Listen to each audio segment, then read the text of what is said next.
Hello, everyone. My name is Brendan McManus, the team lead of the Applied AI team at Bridgewater Associates, a systematic macro hedge fund. I've been at Bridgewater for almost a decade now, where I started as a software engineer, then became a systematic investor and researcher, and for the past few years, I've been focused heavily on bridging the gap between investing and technology. I'm here today with my colleagues, Michael Ran and Santi Waite, our investor lead and technical lead of this project, respectively, to talk to you about a great tool that we built internally called Pat, the Pocket Analyst. Now, by the end of this talk, all of you should have seen how we've built an AI analyst that's capable of performing hours of expert research work in minutes, that's been internally deployed to hundreds of investors, and that learns from every single interaction. On top of that, we'll also show you exactly how we architected such a thing. So, before we actually show you what we built, I wanted to go through some quick framing on Bridgewater's approach to AI. So Bridgewater has been spending decades, 50 years, thinking about how to encode markets and economies into compounding systems. And all of this really started with what you're seeing on the screen, our 1980 bond system, written down on a yellow legal pad. The idea here was quite simple. Every time you wanted to make a trade, write down exactly the rules for why you think that trade makes sense. Write down the exact causal logic, because once you do this, another investor can take a look at what you've written, help you to figure out where you went wrong, and help you to improve upon this process. Every time you learn something new, you scratch out a rule, you write down a new one, and this creates a pretty incredible learning process that has been the foundation of everything that we've done at Bridgewater for the past 50 years. Over the decades, we've compounded upon this process pretty significantly, as we've taken every lesson, every methodology, every rule that we've developed about the trades that we make and how and why, and we've codified them into an expert system that's both machine readable and human readable. And it's really now that we're just sitting on a pretty tremendous trove of data. And all of this data is really what sets us up well for the AI era. We didn't have to go back and write down everything for agents. It was already there for us to draw upon. And so before we get into the tool a bit more, I wanted to talk about how we're approaching AI at Bridgewater more generally. We're doing this in two ways. The first is as investors. As investors, we need to deeply understand every major dynamic that's shaping global markets and economies. Just as we had to understand COVID or the recent oil supply shock, we've also had to understand AI. What's the shape of the supply-demand mismatch? What's driving the build-out? And how do these things ultimately impact markets? This understanding is table stakes for us as investors. The second way that we're approaching AI is as practitioners, which is what we're mostly going to be spending our time on here today. As practitioners, we're applying AI across all aspects of our research process, with the ultimate goal of building out an artificial investor that's capable of the full range of activities that our human investors are performing every single day. So what do our human investors actually do? Well, we think about it as a research circle. Investors are constantly perceiving what's happening in the outside world, formulating questions about what is true and what they might potentially be missing, performing analytical investigations to try to answer these questions, synthesizing their findings, and ultimately taking anything that they learned and putting it back into the compounded understanding, the expert systems that we've built out. It's really this last step here that's key. Everything that we learn as a function of this process gets put back into a shared memory that humans are able to draw upon. And so you might even imagine that if you're going to build out an artificial investor, they need to be able to do all of the different steps of this research process. You can imagine having built out discrete sub-agents that are focused on each portion of the research circle.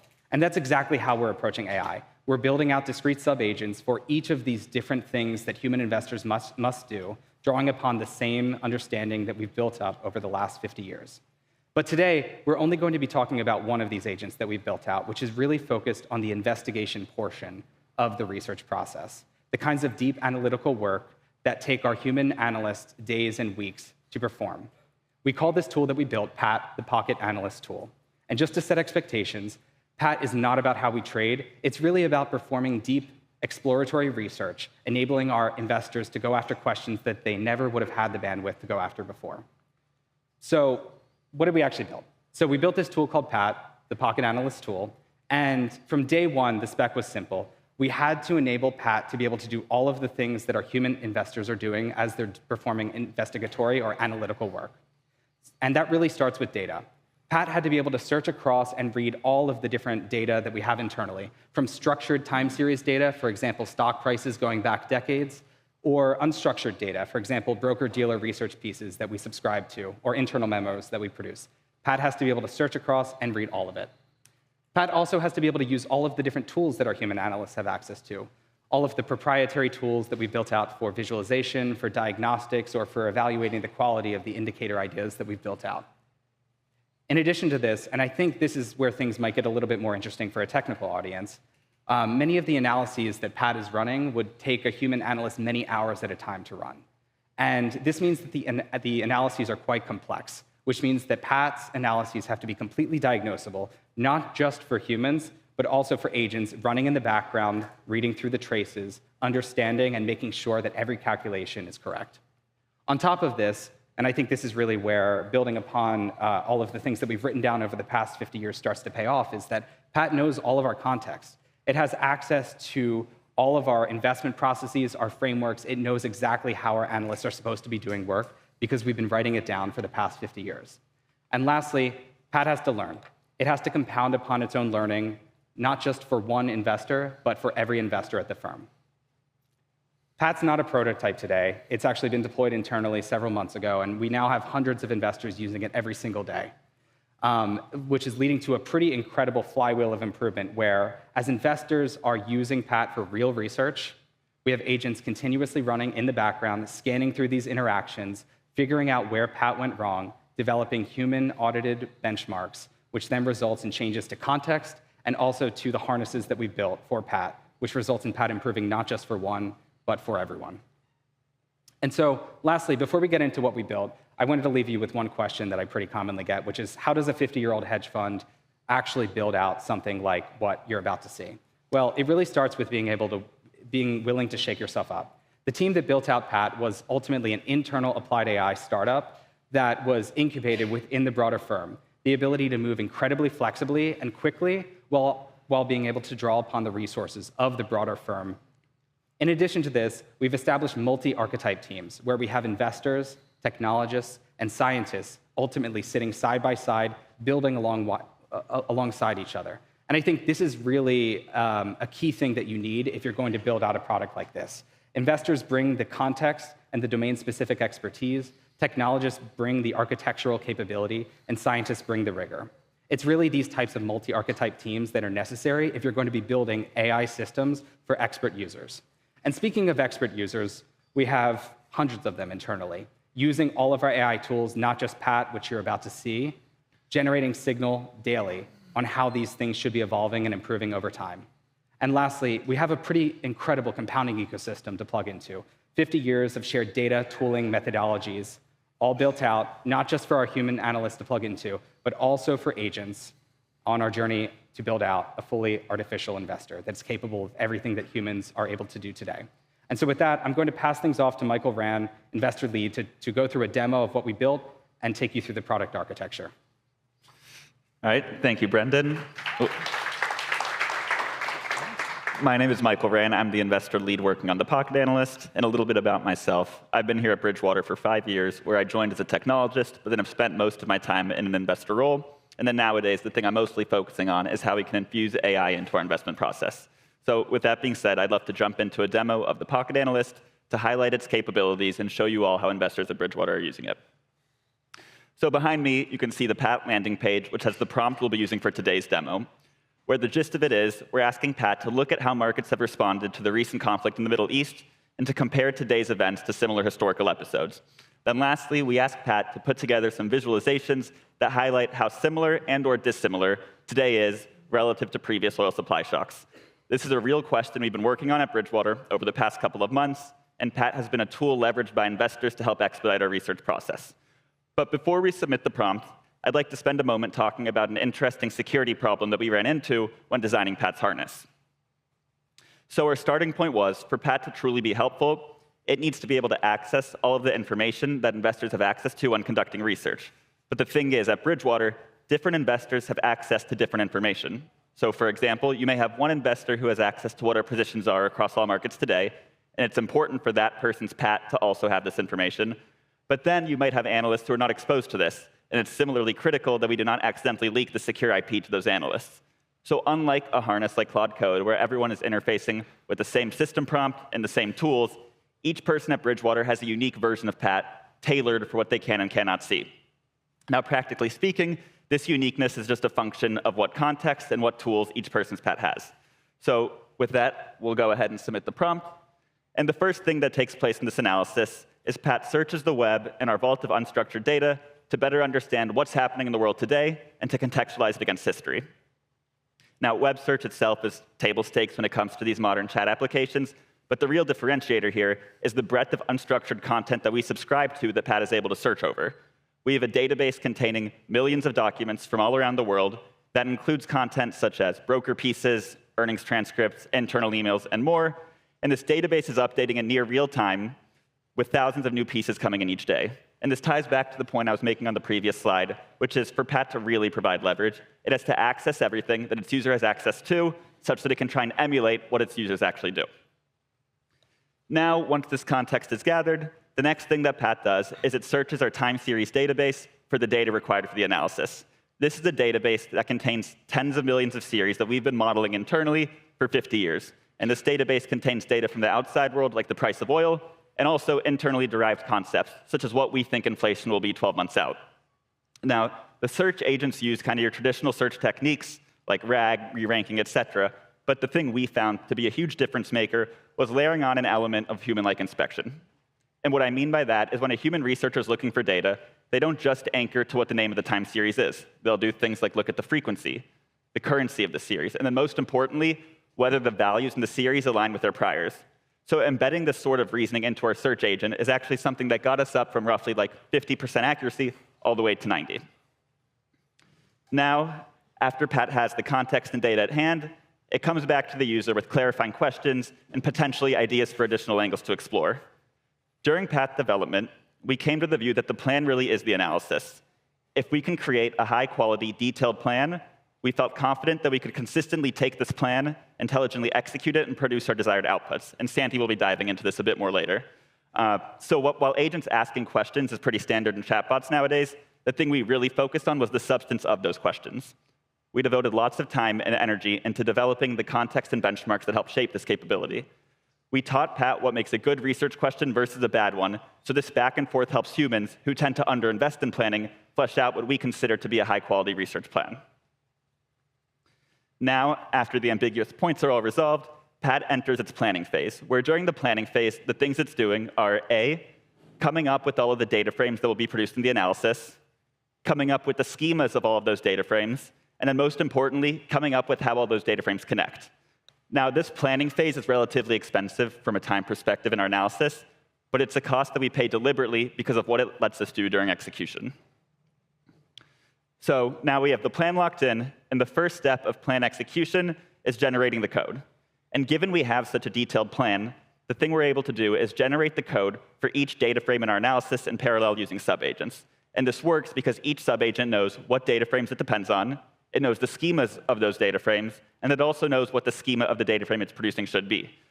So this lets it be such that you can have an analysis with, say, 3 data frames, or a meaty one with something like 30 data frames, and it takes us roughly the same amount of time to generate the code in both of those scenarios. Once we finish generating the code, we just execute the Python functions with an agent overseeing this execution and stepping in if it sees things like runtime errors or nonsensical values. And before we proceed from execution, I want to call out the fact that the time series outputs from these analyses land in the same database that we actually pulled our inputs from. And I think this is important for a couple of reasons. One, it shows that any output from a Pat analysis is indistinguishable from any of the human-uploaded series that we've been producing for many years. And then more importantly, any output from a Pat analysis can serve as an input to a subsequent one. So what this does is it creates an environment where humans and agents can very easily compound and leverage each other's work. Now, after execution completes, just like you'd want your junior analyst to double-check their work before coming back to you, we want Pat to do the same. So at this point in the analysis, Pat will look at the data it's computed and the visualizations it's produced and make sure that the numbers seem sensible and the charts look clean. If it sees something that looks a bit off, Pat will take a step back, diagnose the issue, then refine the analysis and make sure it's satisfied with its result before coming back to the user. And then the result itself is this interactive report, where in the report, the visualizations look just like the ones investors at Bridgewater are producing. Pat is using the same in-house charting library and leveraging the same existing tech stack that we've been developing internally for decades. So you can see here how you can zoom in, zoom out of these charts, and you can even send the data from this interactive report to our internal charting tool, where you can make further modifications on the fly. And now, before handing it over to Santi, I want to speak a bit to how Pat gets better as you use it. There are two primary ways in which this happens. The first is the autonomous one that Brendan alluded to earlier, where we just have agents reviewing completed conversations, looking for ways in which Pat can get smarter. And then the second one, and the one we'll be showing here, is the more explicit option, where a user can kick off this learning process within the context of an analysis if they think there is something to be learned from their interaction with Pat. So right here, we just have the user asking for a different set of visualizations. Note, the user didn't say anything was wrong. They just wanted a different perspective that they thought was important to answering the question at hand. If they think that Pat should have produced or suggested this set of visualizations from the jump, they can click the Teach button, which will then spawn an agent to go through the conversation, looking for things like behavioral mistakes, context gaps, or user steering that can be front-run. The user is then able to modify this or send it as is, and when they submit this, what happens is, first, an agent on the back end will create a benchmark that we expect to fail. This shows that we can reproduce this poor behavior.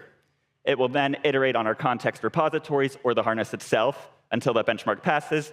And then after confirming that by making this benchmark pass, we didn't cause the rest of our suite to fail, we get a Slack message with the pull request, including the changes the agent wants to make to Pat. And the thing this does is that the next time a human comes to Pat with a similar question, we expect them to get the better version of Pat right out of the box. So now I'd like to hand it over to Santi for the technical overview.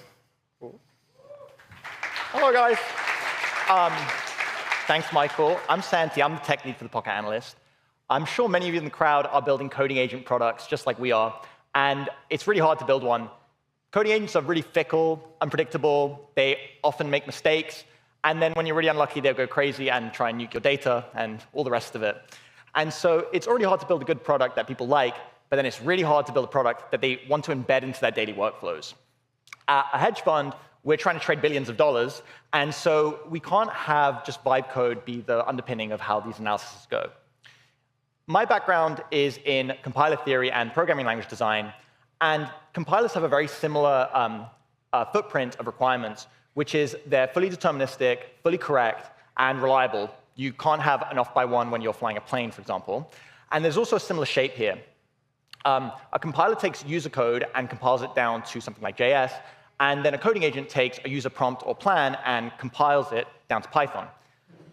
We really like this approach, and so I don't have a lot of time today. We're going to focus on this as a learning that maybe you guys might be able to take home to your own work. We're going to start with the chat, though. So the goal here is for the chat agent and the user to come to a common understanding of what they're trying to accomplish here. The chat agent is implemented in LangGraph. We primarily use it for persistent support. It has out-of-the-box cancellations and continuations. And we used to manage that stuff ourselves with a much worse effect. The chat agent has access to tool calls. Michael called some of these out. So there's data series search, unstructured search, and each of these would be a talk unto themselves. And then once the chat agent knows all the data that it needs for its analysis, it's going to make a plan and invoke a tool call to a sub-agent, which is our coding agent. And that's going to produce a Python pandas analysis. So why would you separate your two agents? Early on, we decided that our investors are not programmers by trade, and they care about investment. And so we decided to keep the chat purely about investment content. And the result is that we have a product where coding is a pure implementation detail. The chat doesn't, from the chat, you can't tell that there's code under the hood. And other happy accidents are that you get unpolluted context, so each agent becomes specialized at its job and naturally improves. And we get to tailor the chat experience a lot. And that's what we're going to talk about in a sec right now is our investment domain context is really high quality. So we teach the chat agent how to talk like a Bridgewater investor.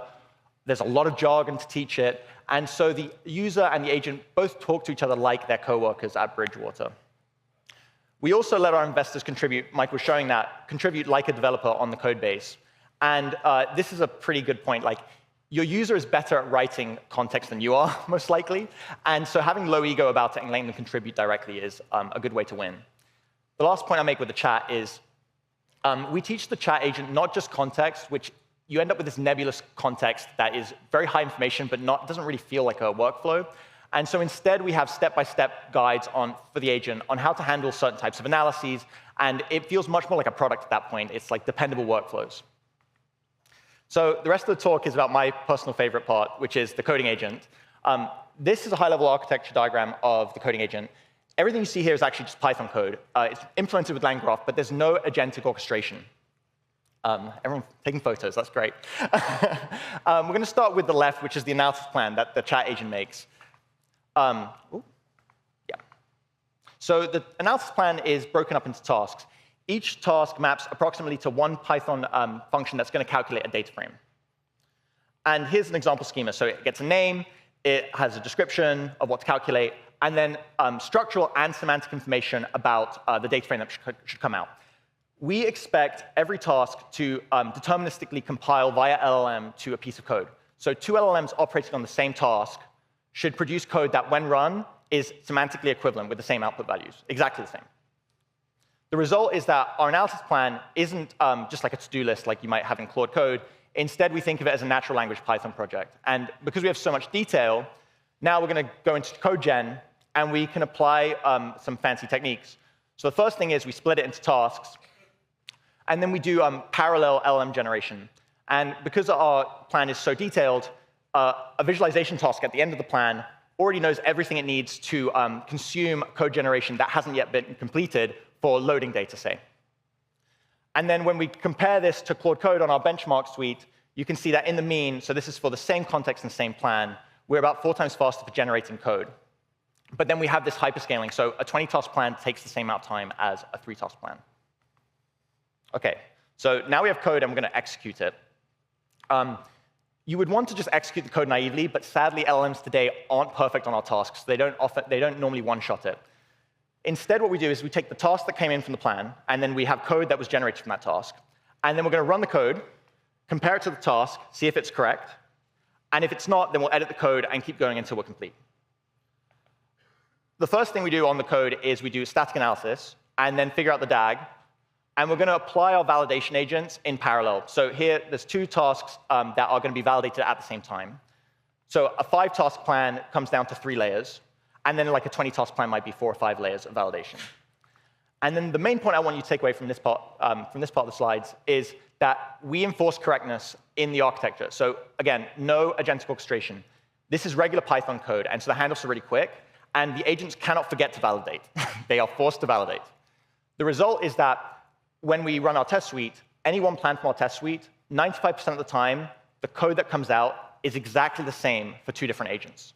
So it's like a deterministic text coding agent is the idea. And then because we have such a reproducible agent, the idea is that as we're scaling and hill climbing and evaling, that we have something much more dependable than like vibes-based or LLM as judge evals. Cool. So there's one more topic I'm going to touch on here, which is our execution layer. Normally, coding agents, they invoke their code themselves. So they generate code, and then they call it themselves via terminal. There's a couple of trade-offs here. That's higher latency with the tool calls. But I'm sure you've all experienced, like, they'll sometimes get lost along the way. And so instead, we run the code for the LLMs. We do a classical static analysis pipeline where we inject caching annotations into the Python code to avoid re-execution and run it through a custom framework. So this is like an example benchmark that we have for Claude invoking its own code versus Pocket Analyst. And you can see we're, again, faster because we're never double loading data or double executing intermediates. But the actual win is not on the first time you run the code, it's the second time. Oh, there we go. So this is a benchmark where we take the last chart in a plan and then just change the name. And so Claude Code is going to go rerun all the code, so it's basically the same amount of time, though it is faster editing the code. But Pocket Analyst basically has instantaneous code execution for the second round. And this means that when we're working on the product as an investor, you can make small tweaks to your investment analysis without having to do that the overhead of a regular iteration. OK, so we're out of time. We had many learnings, but unfortunately, we can only stick to these. The first takeaway, I think, is that we really believe in specializing our agents. So we don't really believe in generic powerful agents. They make really cool demos. I'm sure many of us have given them. But it's really hard to make that a daily workflow that you can depend on. Instead, we take often very narrow workflows and then benchmark them very heavily. And then we hill climb those benchmarks. And then you can compound the agents after the fact, but it's harder to go back the other way. And this last thing is kind of like a thought exercise, and hopefully it's exciting that someone might take away, is thinking of agentic coding as a compiler problem, not as a agentic problem.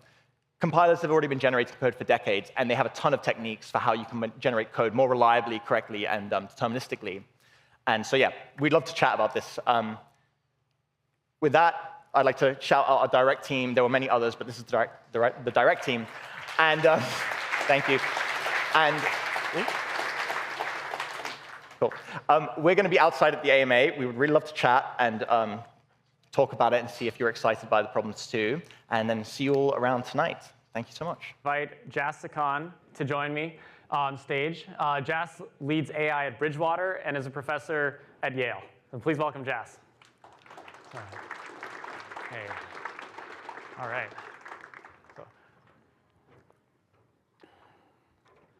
OK. So just to dive right into it, you're an expert in causal inference. As far as I can tell, causal inference doesn't feature prominently in today's large language models. So can you tell us, what do you see the role of causal inference being in AI going forward? And how do you think that will evolve? Great question, Robert. Thanks for inviting me. So I'm an expert in causal inference and machine learning. I've been doing that for like 20 years. So what's causal inference? Causal inference is an interdisciplinary field of study. It goes from computer science to statistics, which is about, hey, if you give someone a drug, did it causally make their headache go away? Or is it just that people took a particular drug who happened to likely to have their headache go away? So it's a prominent thing in various fields, like medicine, obviously. In tech platforms, it comes up in recommender systems. Did an ad actually cause a change in purchase behavior? Or do people who like purchasing books just happen to click on ads about books? So what's happened is, historically, if you take any machine learning algorithm, say XGBoost or something that we just heard about, all the data is just like X1, X2, X3. The model doesn't know anything about the data. Everything it has to learn from the covariance matrix or the higher moments. So there's not actually any causality in the statistical model. It has to come from something else, like you did a randomized experiment or something. What's been shockingly interesting about large language models is, there's some debate, but I think the following is pretty clear. We have benchmarks where you can show this. The large language models actually have a world model in them, built off of the corpus of human knowledge they've been trained on. So before they look at any quantitative data, if you ask them, hey, is inflation and unemployment more causally related to each other than, say, baseball statistics, they already know that. It's not like they have to go look at the tabular data and then try to figure out some correlation, which in any finite sample might throw them off.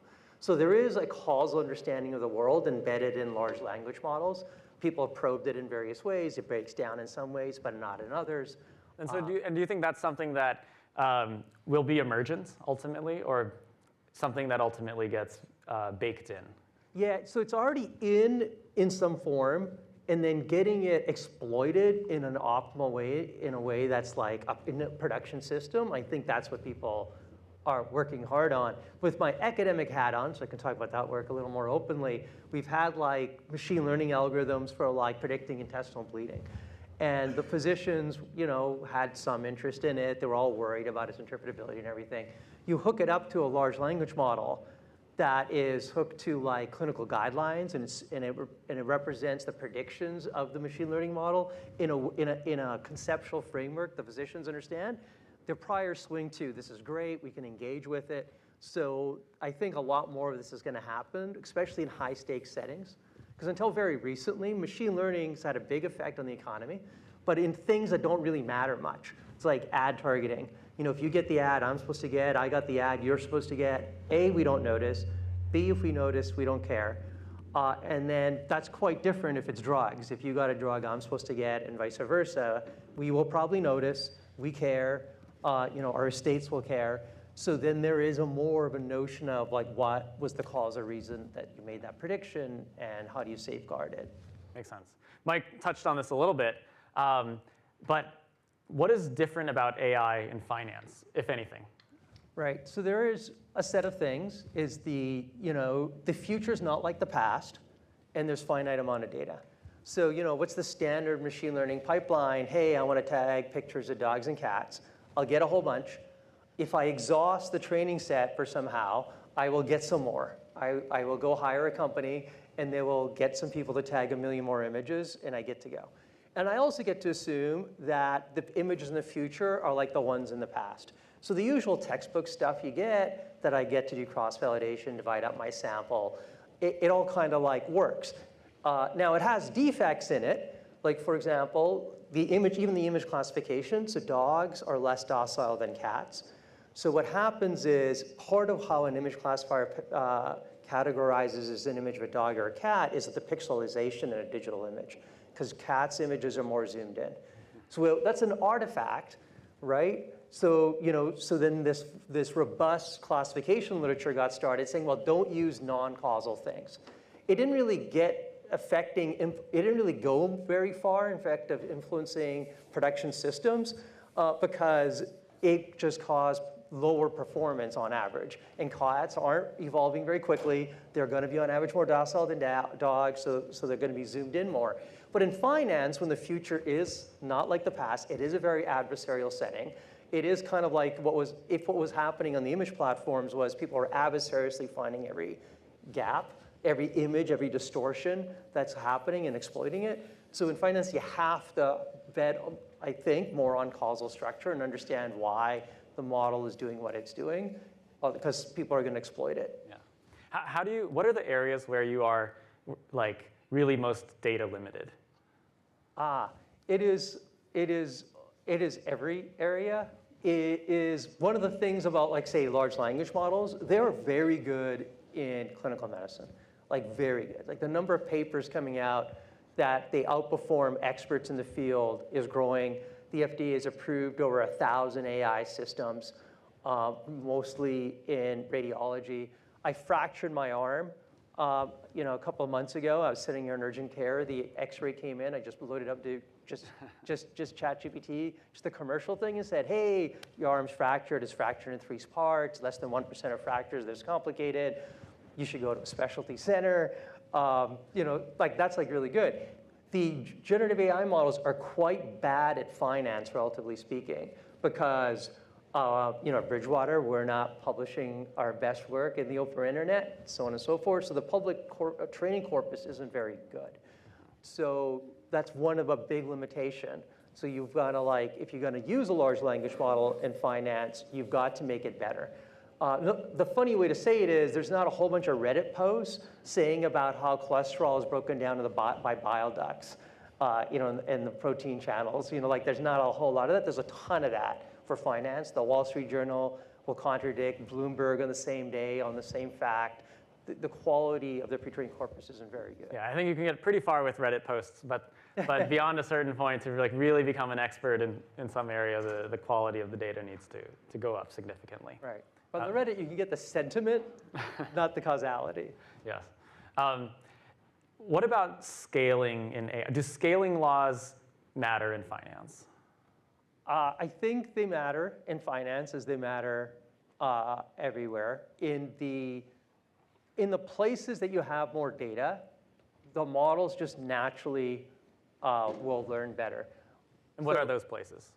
Well, higher the frequencies you go, less you have to worry about what inductive bias you're putting into your model. Every model has a certain amount of inductive bias. You want to put in enough so that the learning process goes, but not so much that it dominates as the sample size grows. So more data you have relative to signal to noise, less you have to worry about that. The longer the frequencies go out, more now you have to worry about exactly what bias you put in your model. Like for example, if you have like a linear model, you have a linear inductive bias. So if the true functional form is linear with not a whole lot of data, you're going to get there much quicker if you assume linearity to begin with than if it was a more complicated functional form. You mentioned you have more data for the higher the frequency is. Do you see AI becoming more of a game changer for high frequency trading or for longer term, longer horizon investment decisions? Yeah, I think it's for both. In the higher frequencies, we've already seeing it, that many firms are moving from, you would hire people, they handcraft, mathematical trading systems, to it being replaced by, neural nets that get trained or some similar thing. So that's happening in the higher frequency thing. And if it's high enough frequency and the executions will be very fast, the nets get very, very small.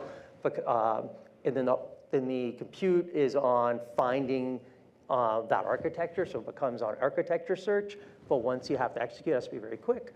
But in the longer term thing, the thing in many ways I'm very excited about is, until generative AI came, there was no way I could give, a tabular machine learning algorithm qualitative information about the world. But now with generative AI, if I say, hey, think like George Soros or think like Buffett, you can create that. So this big divide that's been in finance between discretionary traders and systematic traders, I'm not sure how long that's gonna last. That crucially depends on your AI timelines. But you're seeing this in clinical medicine on the bleeding edge, in which that in experiment now, when people are like, oh, we're physicians, we can just look at the patient, we can diagnose that. Now that we're measuring it, AI is beating the physicians more and more. But now that's a case where the training corpus is quite good, but I don't think there's any reason this will not happen in finance as well. Yeah, you mentioned a lot about clinical studies and the medical side of things. Is that an area? That's an area you've given a lot of thought to as well. What problems do you think are what sort of near-term results or progress are you expecting to see there, and what things do you think will remain elusive?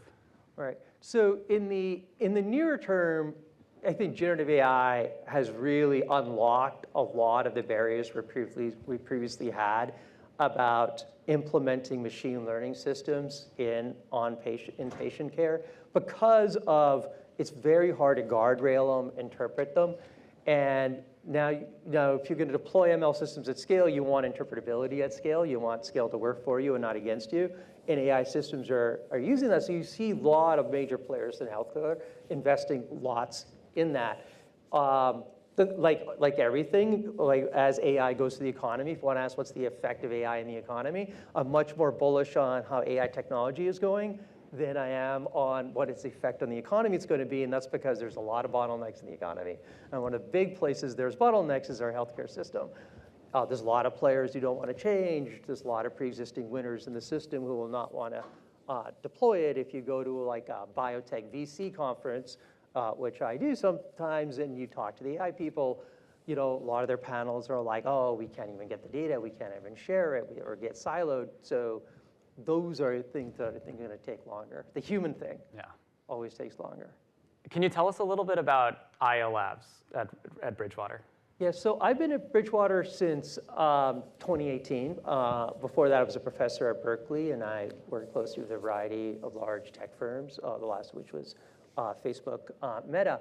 So what brought me to Bridgewater was Greg Jensen, one of the co-CIOs at Bridgewater, huge long-term interest in AI. And we both think that in order to use AI, particularly in the timescales Bridgewater is interested in, it's the world's largest macroeconomic hedge fund, is that you need a causal understanding in machine learning systems. So we've done various projects at Bridgewater, and then in 2022 we decided it's time now to start an AI first investment fund and strategy. We've been trading since 2023. We took a significant amount of external money in 2024. And our key conceit is that's the part of Bridgewater that's going to do everything AI first, right? Because it's part of where the bottlenecks in AI are. How do institutions change as AI comes? And one of the ways to do it is you create a group within it whose job it is to use the tools at their maximum ability. So can you help us visualize, AI first makes sense, but what does that look like on a day-to-day basis? Right. So it's simple things, like all your trading decisions are made by AI systems. Humans are overseeing them to make sure they're not doing goofy things and fulfilling fiduciary responsibilities. But there isn't discretionary overlays on them unless something unforeseen happens, which it hasn't so far, notwithstanding the very exciting macroeconomic times we've been living through. But it's also at a level down and says, well, the way you make your technology stack should be like, how would you do it from a clean sheet of paper? Bridgewater's been around 50 years. It has lots of technologists. We've had hundreds and hundreds of millions of dollars in CapEx in our existing tech stack, and it's great. But then one of the conceits is, all right, like, what would you do if you're doing that from scratch? What would it look like? Yeah, cool. You're building all of this out. Can you share more from an infrastructure perspective? What are the kinds of challenges you run into? Right. Well, the first is, with my research hat, no matter how much compute I get, I will consume it all and then ask for 10x. So you are compute bound. There is no limit. And we're in the age of distributed computing, and we also have our proprietary algorithms. So they have a pretty differentiated way that they want to scale. And any scale, which we've started working with over the last 12 months, has been like fantastic. First, like the open source community is amazing that we've been able to like contribute to it. That's all of these people. And make it, you all help us, and then we help the open source community, and that's been great. But the other thing is that, working with any scale has been like fantastic. Like we work with a lot of technology partners.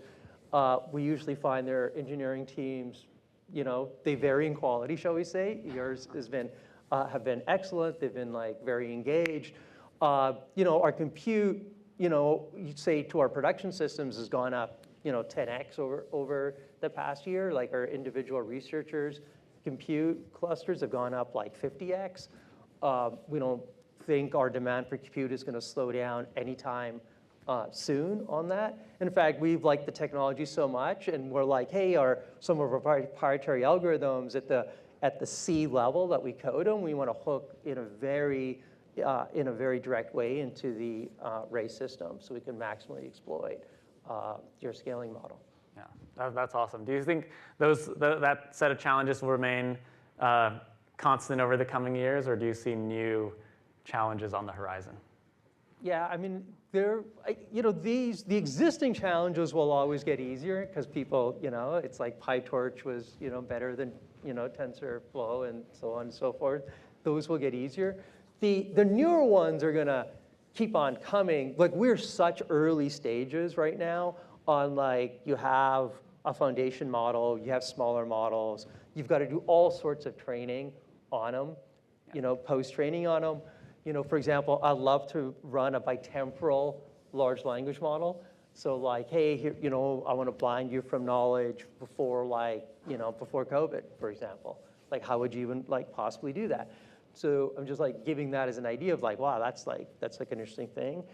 We're such early stages right now of the kind of use cases we're going to want from this technology. Like even if the scaling law stopped and the models didn't get any better than they are now, the amount of work that we would have to do to get maximum economic value out of existing frontier models is immense. And of course, the scaling laws haven't stopped, neither pre-training one, nor the post-training one. So both of those things are happening at the same time. You mentioned IA Labs is a spin-out designed to figure out how to build an AI-first investment company. Where are we in that journey? Is it sort of from the spectrum of very much figuring it out to we figured it out and it's ready for everyone to roll out? Where are we? We're in the plane is in the air. It needs to go like faster. So there's like, we figured out what to do. You got to do a lot more of it. So if anyone wants to like, what does it take to succeed with this kind of effort? If other companies here want to build an AI-first, portion of their company. Yeah, it's like it is. I think you have to have like a research mentality, because it's not like anybody already knows how to do it. You've got to like try. You will fail, and then you'll try again. And we're still failing and trying. And that, I usually tell grad students, that's why we call it research, because you spend most of your time searching, and you have to keep doing it, because most of what you do fails. I never made that connection. And you keep doing it. And the other thing is the incentives have to be aligned in a sense that, much like, bottleneck AI and the bottlenecks in the economy, you want to leap to the next level. And the other one that's hard, and it's very hard for companies to deal with this, is the bitter lesson. right? Like bitter lesson always hits ML researchers, let alone for-profit companies, because at any point in time when your system's doing something wrong, we've had it, it is always easier to just fix it as a one-off. Because I know what the problem is, I know how to fix it. And of course, when it's fixed as a one-off, you get to also be very clever because it sounds also clever. And someone can come up and say, look at this very complicated algorithm I came up with, am I not very smart? I fixed it. And then the whole lesson is, no, don't do that, because fix it in general in a way that's scalable, that takes advantage of the scale of compute, data, and learning and search, because otherwise you will eventually just get blown past. And then it's very hard to resist that urge to just tape it, bubblegum it for now.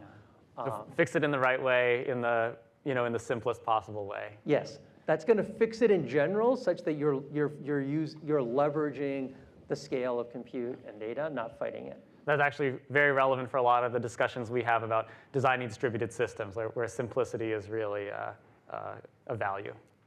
I want to ask you a little bit about policy. You've spent a lot of time thinking about AI policy. Can you give us a sense of the types of policies you've been most involved in? And I'm particularly curious about which policy decisions do you think are no-brainers, and which ones do you think are genuinely tough decisions? Right. So in AI, there's lots of policy issues you could be worried about. There's ones about fairness and disparate impact. And the ones, we already have legal regimes for them and people working on them. The ones that are new, that our system and society is having a tough time dealing with, is at the same time you have this technology that is, I believe, and many believe, will be transformative to the economy, and also possibly quite harmful, in the sense that AI systems are more grown than created, right? So we don't know why they actually work. They work if someone starts to tell you, they know why the scaling laws work. Please tell them to call me. I'd love to know. So they're very hard to govern. So how should you regulate them? Not because I'm worried about existing AI systems, but the ones in the near future. Much like you wouldn't trust a company to audit its own books, you probably shouldn't trust the companies to audit their own models for safety. And by the way, when you think about harm, are you primarily thinking about existential threats? Are you thinking about job loss? Are you thinking about other effects? Yeah, so there's a lot of threats that technology can have. We have a pretty complete legal regime for most threats and harms that companies can cause. It's the more existential ones that one worries about. The systems that could have unintended consequences that are quite large. And you also then worry also on the policy side that you want to win the AI race. If it is a strategically important technology that's going to be used from everything from medicine, but also weapon systems, is not one that you want to lose. And some governments are facing this more acutely, like Europe is facing this pretty acutely. Europe lacks a single tech company with global reach, of the scale of say, a Facebook, a Google, an Amazon. Their policymakers realize this. This has not been great, for Europe, and you do not wish for that to occur again with AI. So how to navigate that to take the advantage, but to control the safety risks of it is a difficult thing. I mean, I think it's a no-brainer to do some stuff, right? You should probably someone should probably incentivize an ecosystem for oversight of safety of models, much like we incentivize auditing companies, so companies don't audit their own books. And you mentioned auditing. Is there an industry or a domain that you think does this well? It's a good. That's a good sort of metaphor. Yeah. The closest one probably is auditing of corporate finances and the revelations that companies have to do. And the Great Depression was a key part of this.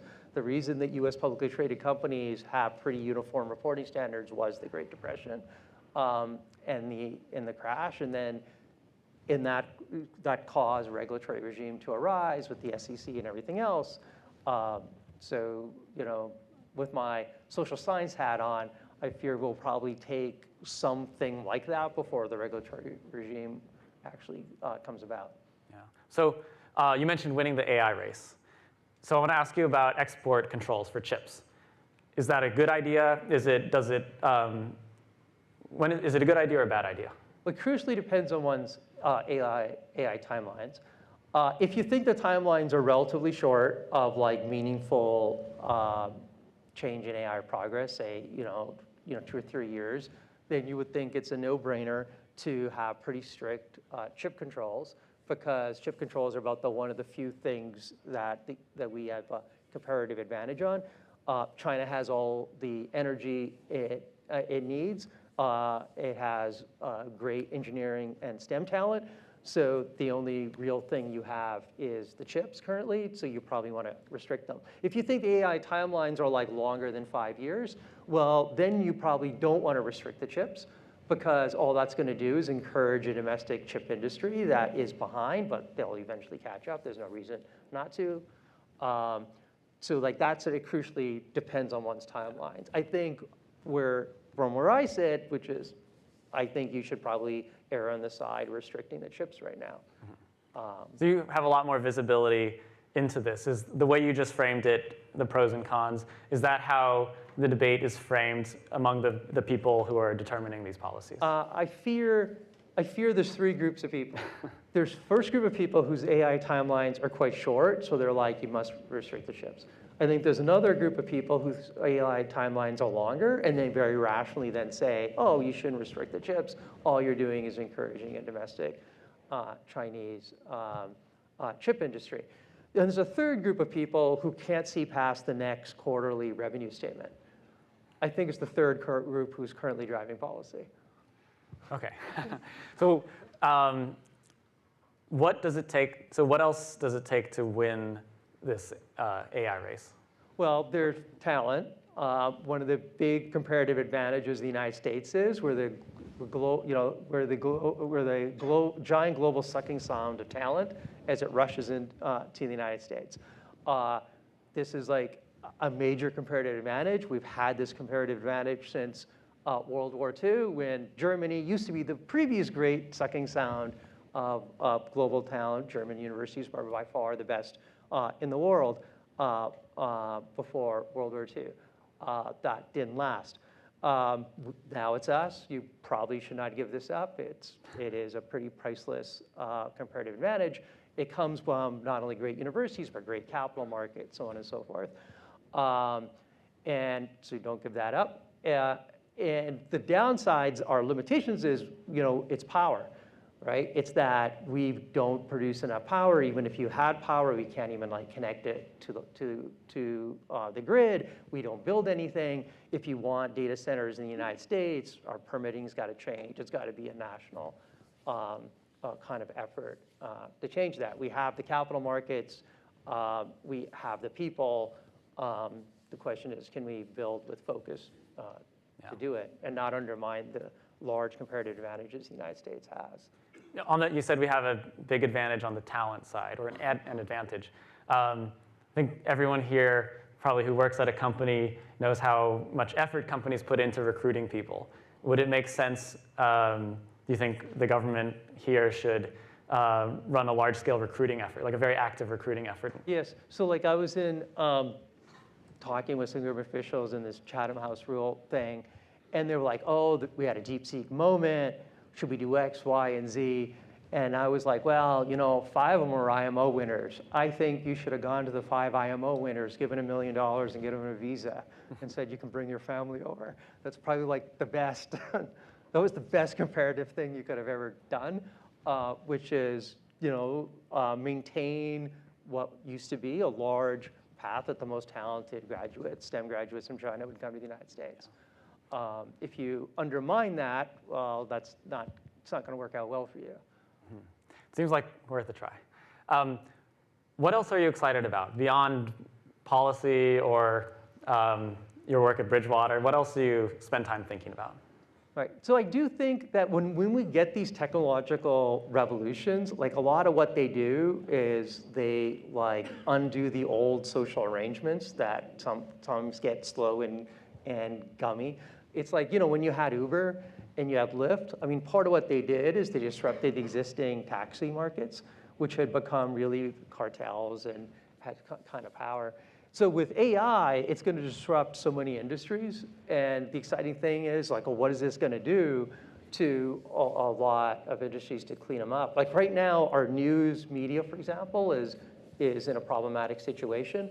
But you don't, because of what happened to social media arose. It really disrupted the business model of newspapers. It's kind of disturbing because newspapers co-evolved with democracy, like both democracy and newspapers co-evolved in British coffee houses. So like when you got disrupted one part of that linkage, the sociological consequences might be disturbing. The cautionary tale also is social media is quite probably likely had negative consequences on the mental well-being of young people, particularly young girls. But when AI is now there, now could you like reconstruct the news media environment that's healthier, that's better? So like thinking those through, like education, like we've had this, like AI is great. Like this should, the thing about education is like how do you get students to do better things? Is like the number one thing we know works is one-on-one teaching. It just doesn't scale. But maybe it does with AI, that every student can have like an individual teacher that brings out the best in them, that teaches them at their level. Yeah, I'm excited about that as well. Jess, I really appreciate all of your insights. This has been fascinating, and thank you so much. So please join me in thanking Jess. Jess, thank you so much. I just want to talk a little bit about my experience, why I joined, and what I liked about it. It's an interesting culture. For those of you who don't know, it's one of the largest hedge funds in the world, founded by Ray Dalio, and it's just a very unique company. And so I figured that'd make for an interesting video. So let's do it.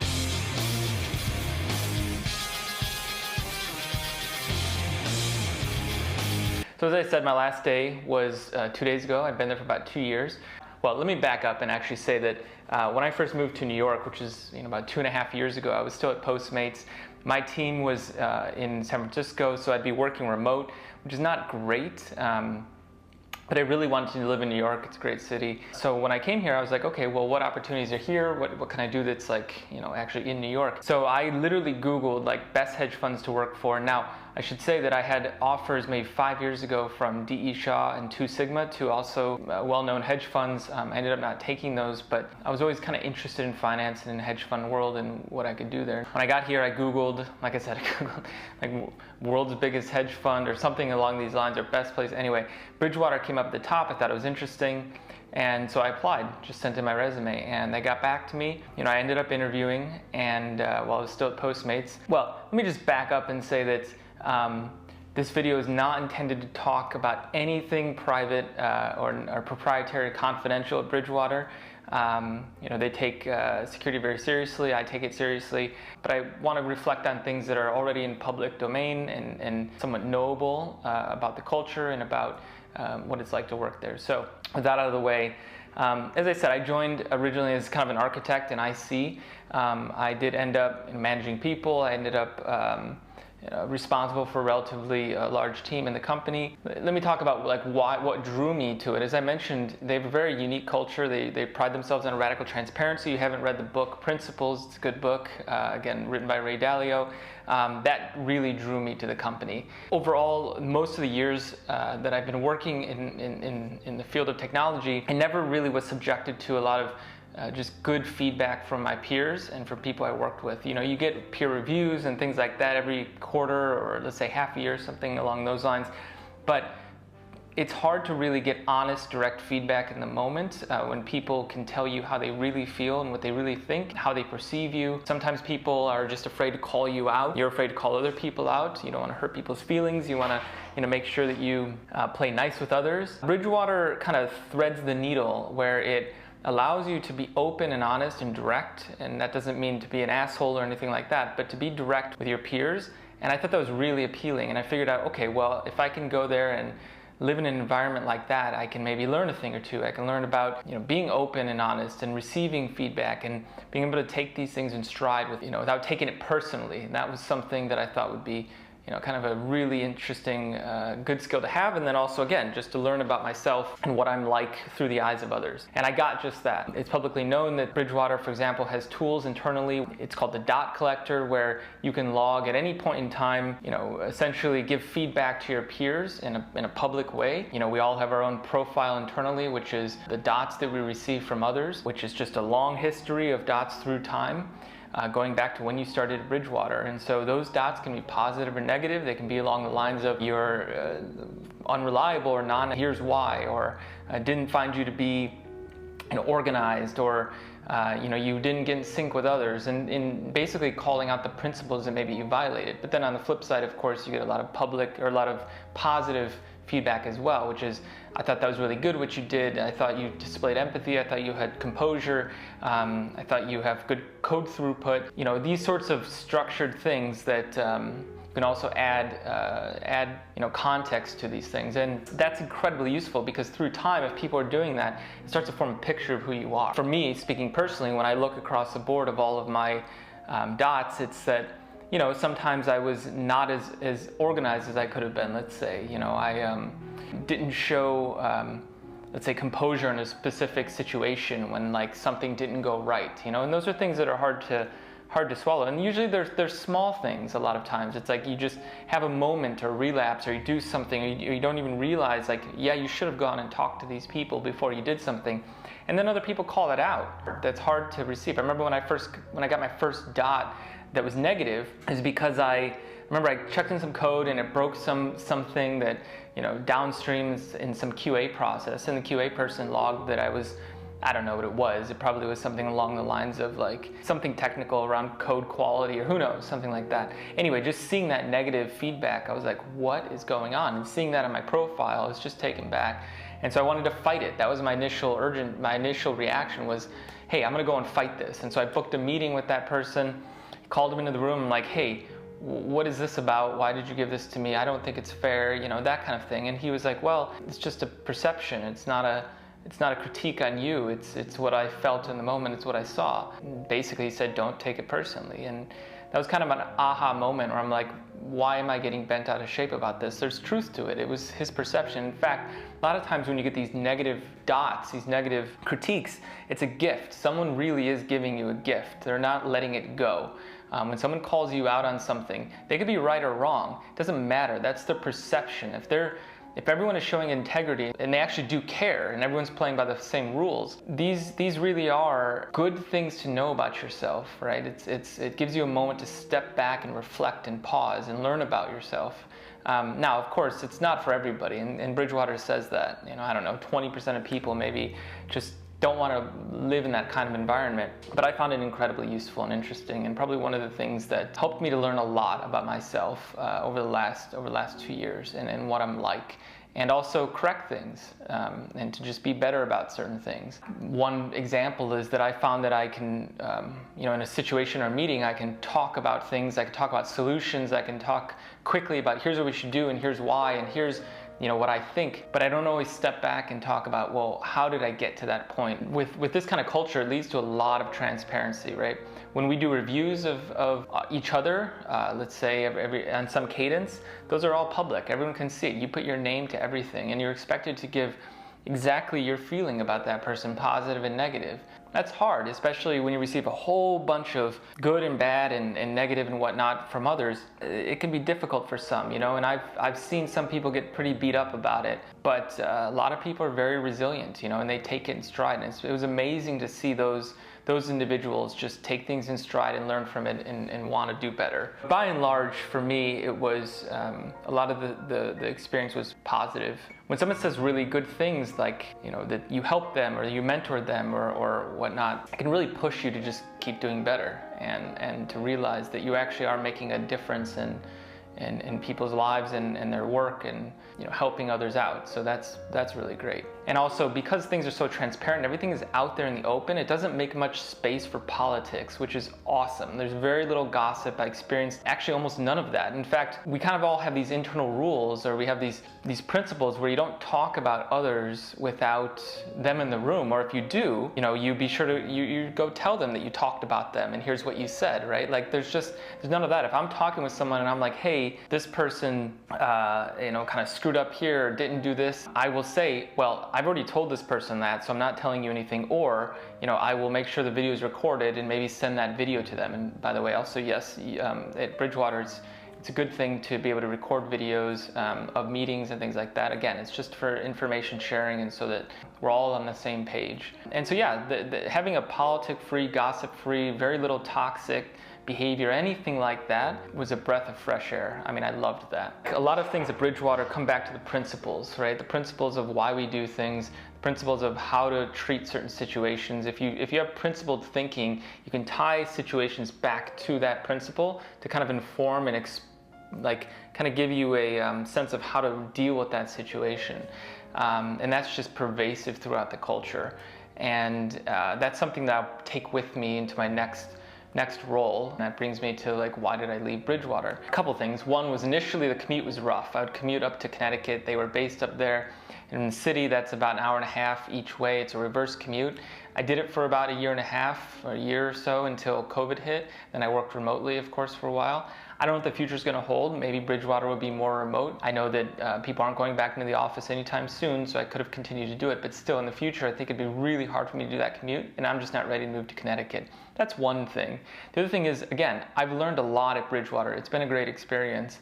Another opportunity did come along that I'm excited about. I'll stay at companies 2 to 5 years, sometimes shorter, sometimes longer, and it all depends on what that company has to offer and the types of problems that I'm solving. And again, there's still more to do at Bridgewater, of course, there always is. It just was that time where an opportunity came along and I'm ready to go on for the next challenge and take what I've learned at Bridgewater and apply it there. So that's basically it. Then finally, the other thing about Bridgewater, because it's so transparent, we're all kind of in it together, you can really, really form great relationships. And I made some really amazing friendships at Bridgewater, meaningful relationships that I'll take with the rest of my life with some people. And I've made friends along the way at different jobs, people I still talk to, of course, and very regularly. But I think Bridgewater was a place where you really meet a lot of people that you come to care about. And they made me feel that way, and I hope I made them feel the same way too. I think it was a really unique and good experience about Bridgewater, was the ability to form meaningful relationships with people in such an environment like that. So that was really cool. I think it's a great company in summary. It was definitely one of the most unique companies I've worked at. I'm very grateful to have been given that opportunity. The people that I worked with were awesome. Had some really great relationships. It was bittersweet, just like leaving a job is, but I'm excited about the next opportunity, and hopefully this is interesting to you. If you ask me would I recommend working at Bridgewater, yes I would, of course. If that sounds unique and interesting to you, there's a lot of challenges, and it's just a great company to work for. On to the next journey for me then. It helps if you, of course, like the video, comment, or subscribe. And I'll do more videos like this, maybe on other companies, also to stay up to date on where I end up going and what I'm doing next. And of course, I'd love to hear from you.